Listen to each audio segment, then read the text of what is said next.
Furious world leaders are easily checkmating Donald Trump as it is becoming increasingly clear how utterly weak he is. You stare Donald Trump down, you push back, Donald Trump backs down. Exhibit A, Canada. Prime Minister Carney stared Donald Trump down. Trump threatened that he was going to impose 50% tariffs against Canada.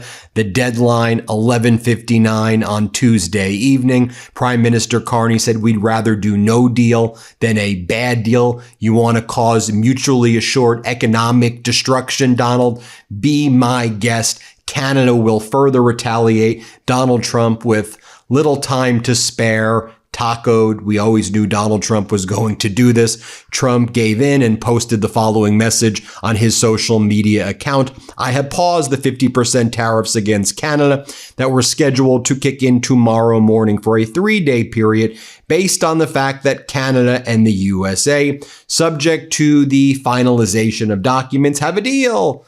The Great Keystone Pipeline, long ago killed by sleepy Joe Biden, may be awoken from the grave. Thank you for your attention to this matter, Donald J. Trump. Then he posts an AI meme late at night of himself holding the Keystone Pipeline and showing how strong he is. I mean, how utterly pathetic can you get? I mean, you have to attack former President Biden. Then when you read what he says, is this a framework of a deal that may be awoken, Donald? Ooh, I guess we're going to have to wait 3 days and then maybe a 2-week extension and then maybe a month extension after that. Prime Minister Carney was calm and confident throughout the negotiation. I think he always knew that Donald Trump would back down as Trump does his performative deal making. Look what a great deal maker. I create the problems. I'm the arsonist. Then I pretend I fix the problems. And then I blame the former presidents of the United States. So utterly pathetic. That's Exhibit A. Exhibit B, let's talk about what's going on in South Korea right now. Donald Trump says that he wants to rekindle the flame, the summer romance with Kim Jong-un from years past. And Donald Trump orders Pete Hegseth, his Secretary of Defense. He says, Pete, we need to shut down United States military exercises with South Korea. Let's not treat South Korea like our ally, which they've been for a very long time.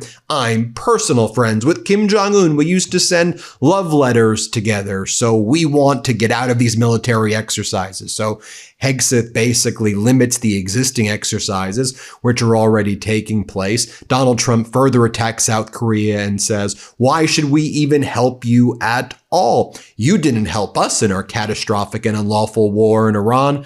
So therefore, according to Trump's logic, and I don't mean actual logic, Donald Trump's like, let me promote North Korea then, who brags about nuclear weapons and has been doing multiple ballistic missile tests, showing its nuclear capabilities recently. Well done, Donald. And then Donald Trump wants to have a Kim Jong-un summit because Donald Trump wants to change the subject from how catastrophic his war in Iran is. Diesel prices skyrocketing as we said they would do, with the diesel crack spread, over $100 a barrel right now. The price of gas over $4 a gallon right now. The price of diesel over $5 a gallon right now. With these dire conditions, Trump's like, can we talk about Kim Jong-un? Let's bring back the character from my first term again. Again, so utterly pathetic.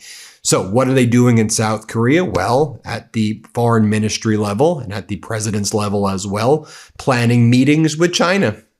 Okay, Donald, you want to attack South Korea?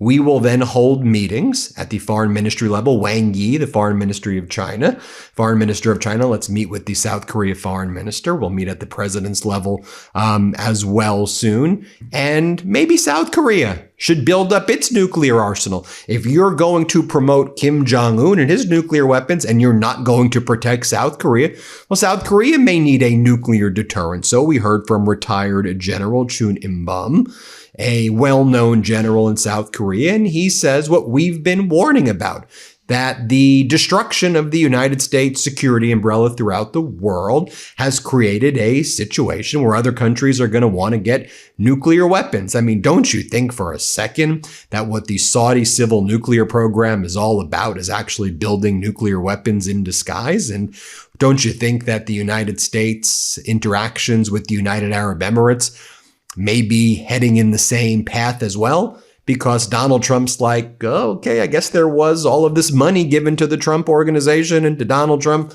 How can I do the quid pro quo where I've destroyed the U.S. security umbrella? You want nukes? You want our semiconductor classified chips? UAE? All right, let's figure out how to do this. Let me show you what the retired general from South Korea had to say on CNN. Play this clip.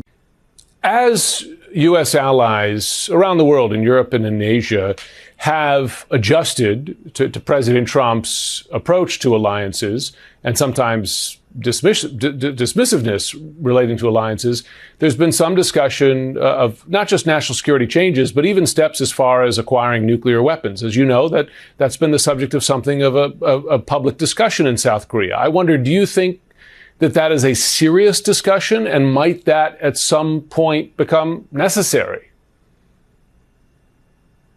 Yes, it is becoming a very serious discussion, especially with the recent very surprising announcement on public media by President Trump. So the uncertainties that is being created by such announcements only accelerate the kind of thinking that we need an independent deterrent, which is a far different issue. But it is becoming more of an issue in Korea. And folks, even the latest Wall Street Journal op-ed that just dropped, Trump romances Kim Jong-un again. The president weakens deterrence by limiting U.S. military exercises in South Korea. This is from the Wall Street Journal editorial board owned by Murdoch. Trump is nothing if not impulsive. Trump cites his very good relationship with Kim Jong-un and says, we don't want to do military exercises with South Korea anymore. The Wall Street Journal says this sends a message of weakening deterrence and readiness against a regime that has a history of threats and aggressions to the South. And then the Wall Street Journal says, Trump regime, didn't you recently say that South Korea had, quote, pragmatism and leadership in raising its defense spending to 3.5% of GDP? Do you realize how erratic this makes you look? Won't this just reinforce the growing belief in Asia and Europe and elsewhere that the U.S. is unreliable, and may also increase the calls in the South for Seoul to develop its own nuclear deterrent? And China's very happy to see the USS George Washington leave the Pacific. In the absence of U.S. leadership, we see these other alliances form, and we're seeing that everybody views Donald Trump as weak. You want to see what's going on, for example, in Europe right now? Well, you had French President Emmanuel Macron say the following about Europe: have confidence in Europe, which is also the source of our independence, and which will allow us together to hold our ground in this dislocated world where international law is violated every day, where the logic of blocks is returning, and there too to preserve our independence and our freedom. But take a look and zoom in what is happening in Eastern Europe right now. You take a look at the area of Kaliningrad. Take a look at Kaliningrad on a map right here. It's nestled between Lithuania and Poland. You see over here, Kaliningrad's actually Russia, and it's not connected to the big part of Russia. It's between Lithuania and Poland. And we've been seeing a lot of unusual activity by Russia in the Baltic area. And we've been seeing a lot of unusual activity by NATO as well. Do you snore? Did somebody hand you a CPAP and did you quietly stop using it? The mask that never quite seals, the hose tugging at you every time you roll over, and a machine sitting abandoned in a closet. Well, Excite OSA works a different way. It treats a root cause instead of managing the noise, and you use it while you're awake. It's an FDA-cleared prescription device for primary snoring and mild obstructive sleep apnea. And here's what the routine looks like. 20 minutes once a day. While the coffee brews while you watch one episode of something daily for 6 weeks, then a lighter routine to keep it. Most people notice a change in just 4 to 6 weeks, and then, when it's actually time for bed, you go to bed like a person. Nothing strapped on, nothing plugged in. In clinical studies, 90% of patients saw a reduction in snoring. And getting started is simple. No sleep lab, no waiting room. You answer a few questions online, a licensed provider reviews them, and it ships to your door. See if it's right for you. Get Excite OSA at springsleep.com/Meidas and use code Meidas for 20% off. Again, that's Excite OSA at springsleep.com/Meidas, MEIDAS. Thanks to Spring Sleep for sponsoring this episode. Excite OSA is an FDA-cleared, prescription-only device for primary snoring and mild obstructive sleep apnea. Not for everyone. Individual results vary. Risks and benefits at springsleep.com. You take a look at what's happened in Kaliningrad over the past 24 hours. We've seen massive NATO surveillance and reconnaissance as a result of this massive Russian buildup here, while Donald Trump seems to be supportive of Putin in every single way. And I'm not even clear that Donald Trump realizes what's going on with NATO right now. I mean, you had a NATO E-3 airborne early warning and control AWAC aircraft operating nearby, while a U.S. Air Force EA-37B Compass Call 2 electronic war aircraft, which had been operating from Greece in support of operations in the Middle East, repositioned in Poland earlier. The EA-37B flew a racetrack pattern between Kaliningrad and the NATO E-3 for roughly 2 hours before departing towards Greece. At the same time, a contracted U.S. Army-owned contractor operated airborne reconnaissance and targeting exploitation multi-mission intelligence system Artemis II aircraft conducted a series of orbits encircling Kaliningrad.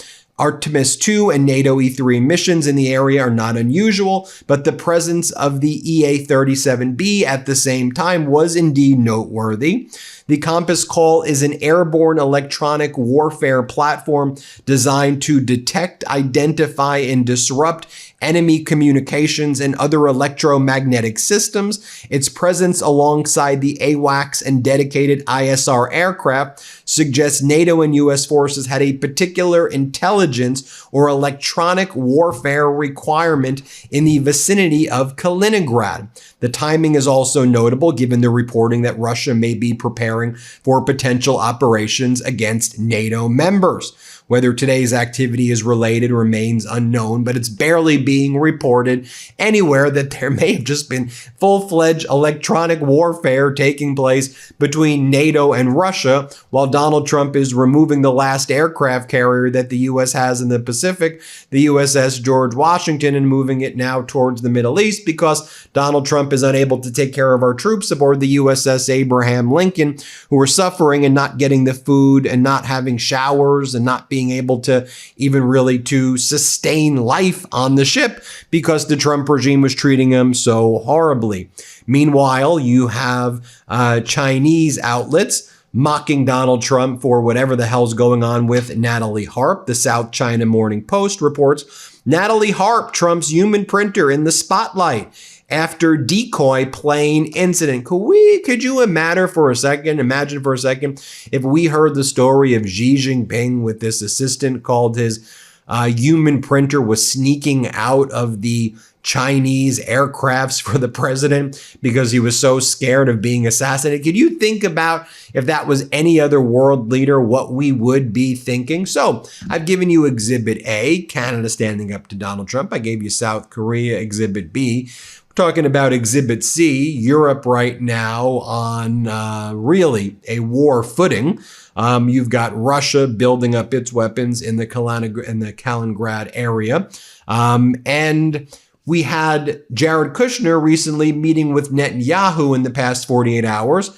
And what did Netanyahu do yesterday morning? He bombed Syria's Abu al-Dahur air base a few miles from the Turkish border because Netanyahu said, we don't want Turkey helping out Syria in any way. There was no warning given to Turkey. If Turkish forces were present, that could have triggered war between Turkey and Israel right now. Remember, there's the Mecca Pact that I talk about a lot, which was just formed between Saudi Arabia, Turkey, and Pakistan, which has Israel very frightened under Netanyahu because this is a Sunni alliance and it runs counter to Netanyahu's desire for the Abraham Accords to try to make Israel the main power in the region. This is shifting power to these Sunni Arab nations. And then Netanyahu, and again, he's doing a lot of this one, because he's a genocidal maniac, but two, as it also gets closer to the election there in October. This was the official message from the Prime Minister of Israel account. The Prime Minister's office says the following: Israel and Syria agreed to a status quo in security matters, which Syria was on the verge of breaching by permitting Turkish troops to deploy at an airbase near Aleppo. Israel repeatedly warned Syria that such a deployment would pose a threat to Israel's security. Syria chose to ignore those warnings. Israel will not tolerate the threats to its security and would welcome a return to the status quo. Is the return to the status quo a very weak Syria? Syria is not allowed to have relations with Turkey or other Arab nations, or Israel's going to violate its sovereignty and blow it up. The same way Israel carves out its security zones, which is just it taking over massive pieces of land in Lebanon, or the genocide going on in Gaza right now, or the slaughter in Lebanon.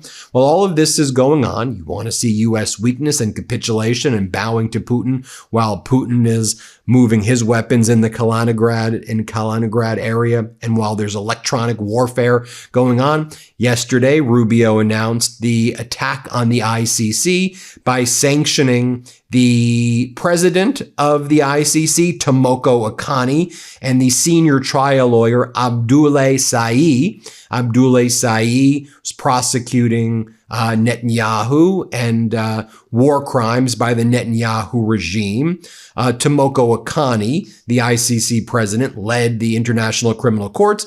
And now the Trump regime has imposed sanctions, the most serious financial sanctions, against the ICC prosecutor for prosecution relating to Netanyahu's genocide, and Tomoko Akani for leading the ICC.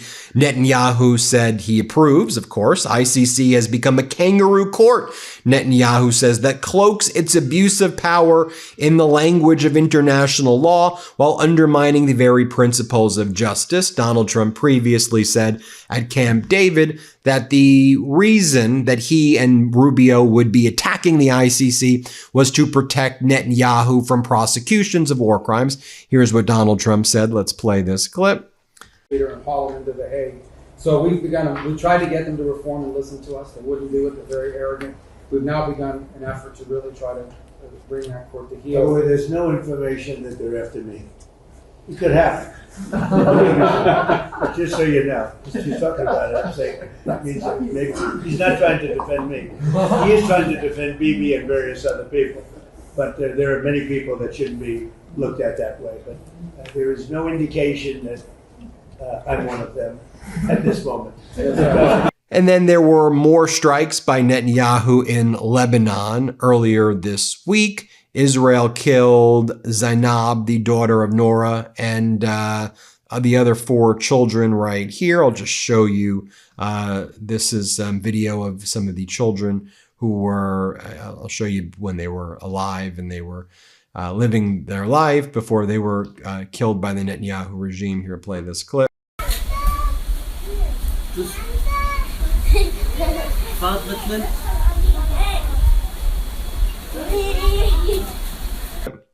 Here's another clip right here. Let's play it. Happy birthday to Hassan. Happy birthday to you.